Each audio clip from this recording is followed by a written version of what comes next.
मुक्या प्राण्यांसाठी संवेदनशील भावना ठेवीत चक्क पूर्ण घरच निर्माण केलं आहे.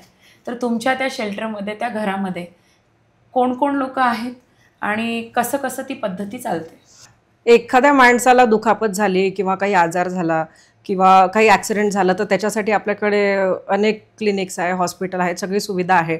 पण याचा कोणी विचार केला नाही की जे रस्त्यावर बेवारस जनावर आहेत, त्यांना दुखापत झाली, ते पॅरालाइज झाले किंवा त्यांच्यासोबत काही क्रूरता झाली तर त्यांची काळजी कोणी घ्यावी. तर म्हणून हा विचार सतत एक डोक्यात होता की त्यांना किती त्रास होत असेल की मृत्यूही येत नाही आणि त्याच्यानंतर उपचारही होत नाही. तर म्हणून माझ्या डोक्यात एक विचार होता की यांच्यासाठी हक्काचं घर असं असावं की तिथे त्यांचा उपचार पण होईल आणि उपचारासोबतच त्यांना मायेची ऊबसुद्धा मिळेल.